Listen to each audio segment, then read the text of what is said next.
What's going on, guys, and welcome to another episode of Inside the Ice with Tim for Game Changer Sports Network. We have some pretty big news in this episode. We have recently created a Twitter page for Inside the Ice. Be sure to check that out and give me a follow. Also, be sure to check out the Game Changer Sports Network Facebook page. We'll also have a Game Changer Sports Network Twitter page. Check us out on both Twitter, Facebook. That's where you can find the latest news on sports, along with the links to our shows and all of our articles by all of our writers. In today's episode, I'm going to be discussing 6 teams that have some pretty big news coming off of St. Patrick's Day weekend. I hope you all had a great St. Patrick's Day weekend. And then along with that, I'm going to be discussing the 4 games that have going on tonight. All you can argue have crucial implications on whether or not a team still has hopes to get a playoff spot or not. The first team I'm going to start discussing is Vegas. One important note I want you to understand is since acquiring Mark Stone, they are 8-1-0, and Mark Stone has 7 points and has 3 goals and 4 assists, along with a plus-minus of +4, just in 9 games played. 2 of those goals were also power play goals. In Vegas' last 10 games, they are 8-2-0, and they are now third in the Pacific with 85 points. They are 9 points behind San Jose, however, and they do have a pretty healthy 7-point lead ahead of Arizona in that third spot. But right now, I don't know if they want to be trying to get into that second spot or not. If I was Vegas, I would want to be trying to get into the second spot because they have a way better home record than they do away record. They do, however, take on the San Jose Sharks in San Jose tonight at 10:30. San Jose is trying to avoid a 3-game losing streak. They have lost back-to-back games, and Vegas is trying to win their second straight game with backup goaltender Subban in net. Marc-Andre Fleury was ruled out with a lower body injury ahead of the Edmonton Oilers game last night. There are rumors that his wife is very close to delivering his 3rd child. So it is rumors how serious his injury is and how big of a deal, or how much of it is his wife being pregnant influencing him missing these 2 games. I hope the Flurries have a healthy delivery, and I hope nothing but the best for them. And I hope to see Marc-Andre Fleury back in net soon because he does lead the league with 35 wins and 8 shutouts. The next team I'm going to be discussing are the Arizona Coyotes. This team is right now in the second wildcard spot in the Western Conference with an overall record of 36-30-6. They are 2 points behind Dallas for the first wildcard spot and are just 1 point ahead of Minnesota in that second wildcard spot. They do have a huge test tonight at 7:30 in Tampa Bay. They are taking on by far the best team in the league right now, who are currently on a 4-game winning streak. However, Arizona are 7-2-1 in their last 10 games, and they also do have the second best penalty kill in the league with a kill rate of 85.3%. Another interesting fact when looking at Arizona I found is they are just 12-13-3 against Eastern Conference opponents. However, they are 24-17-3 against Western Conference opponents. So that shows you that they do fare pretty well against their own conference, but when it comes to either traveling to the East or an Eastern Conference team coming to them, they are less than 500. They're even pretty strong within their own division with a division record of 15-9-3. I look forward to watching this game tonight just to see how this is a huge test for Arizona to see where they are in their season right now and how would they stack up against a contender. Because if they remain a wild card spot, which I'm pretty much expecting that to happen, if they remain that wild card spot, they are going to have to face a division winner. Chicago is the third team that I want to discuss, and I know they aren't even a playoff team right now. They are 5 points out of that second wild card spot, but they are just in being 6-4-0 in their last 10 games. They are currently on a 5-game winning streak. This is the Chicago Blackhawks having any hope in making the playoffs, and for them even still having a chance to make the playoffs, is all on Patrick Kane.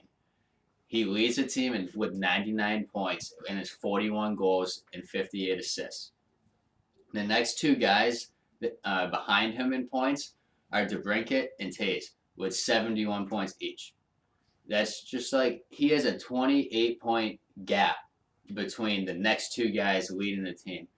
That guy is solely putting the Chicago Blackhawks on his back, and you're gonna see it again when they take on the Canucks in Chicago at 8:30 tonight. Both teams are still trying to keep their playoff hopes alive, and like I said, Chicago wants that 6-game winning streak. Chicago, if they want to have any chance of making the playoffs and being a spoiler team, needs to get hot right now and hit a pretty big winning streak. Those are three teams from the Western Conference that I thought were worth discussing and mentioning.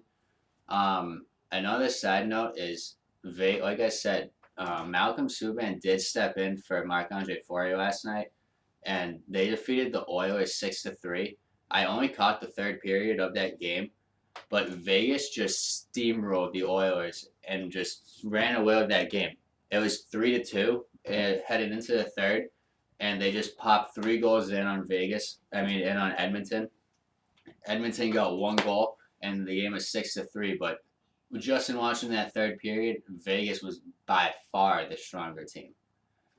Anyways, heading into the Eastern Conference, one interesting team right now are the Philadelphia Flyers. Just like the Chicago Blackhawks, they are not a playoff team. They are 6 points out of that second wildcard spot in the Eastern Conference. However, they are 6-3-1 in their last 10 and are coming off a huge 2-1 overtime victory over the Pittsburgh Penguins. It was in Pittsburgh, and they scored with about 4 seconds left in overtime to take the win.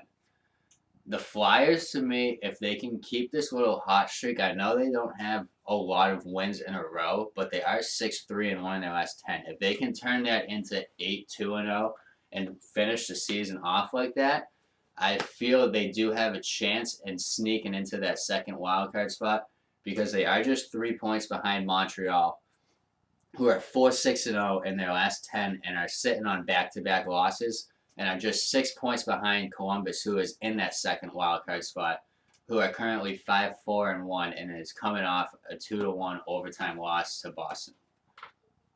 I feel bad for the Flyers because the past few seasons we've seen them have enormous goalie struggles. This year they set an NHL record with most starting goalies. I think if they could have avoided that struggle, they would be in a much better spot, because within the past few years, Claude Giroux has just led the league in face-off percentages and has helped guide the Flyers leading the league in face-off wins. As much as I'm not the biggest Philly fan in any sports, I do like seeing the Flyers head into the playoffs, especially if the Penguins are going to be in the playoffs, because that always poses a possibility of seeing the Battle of Pennsylvania again. And that always makes for a great series. The next team, of course, you got to mention them, the Tampa Bay Lightning. They lead the league with 114 points and just became the 12th team to hit 55 wins in a season. They are 8-2-0 in their last 10 and are sitting on a 4-game winning streak. They have an unreal goal differential of plus 93. The next best is Calgary with plus 50. So the gap between them and the second team would make them just have the third best goal differential, which is unreal. They do also lead the league in both special teams with a penalty kill rate of 85.6% and a success rate of 28.5% on the power play. Like I said, they are hosting the Arizona Coyotes tonight. This is a huge test for Arizona, and Tampa Bay just wants to get on that 5-game winning streak. It seems like every week they hit a 4 or 5 game winning streak, then they lose a game. And they hit a 4 or 5 game winning streak and they lose a game. What's crazy to me is this Tampa Bay Lightning team still has 10 games left in this season, and they've already hit 114 points and 55 wins. I don't know. I don't want to take the risk and put people on the bench to keep them healthy, because if you do that, you're risking them getting cold. But do you also take the gamble and just keep the engine going and put the pedal to the metal and finish the season off hot? Because then you're still risking players getting hurt. So you have to decide. I would say you got to give some of your stars a few nights off between here and playoffs just to get that extra day. At this point in the season, any day off is huge for these NHL players. And the last team that I wanted to discuss in the Eastern Conference are the Boston Bruins. They did snap their 3-game losing streak following their impressive 19-game point streak with a 2-1 overtime win over Columbus. Many of you know, being St. Patrick's Day, St. Patrick's weekend, Conor McGregor was in the house in Boston. He was firing up the Boston Bruins in the locker room, and then he did the puck drop, and he was going nuts when Marchand scored that overtime winner and did that celebration. That was a huge win for the Bruins right now, because I feel if they hit a 4-game losing streak, that would have been devastating to their morale and their mojo going right now. Them having a 2-1 win over another playoff team in overtime at home to snap that losing streak was huge for the Bruins moving forward. However, they are taking on another playoff team in the Metro Division in their home barn at 7 o'clock tomorrow. They travel to take on the New York Islanders at 7 o'clock, who are also 6-4-0 in their last 10, and are tied with the Washington Capitals for first in the Metro. So just a recap of what you're going to be looking forward to tonight. You have at 7:30 Arizona at Tampa Bay, Vancouver at Chicago at 8:30.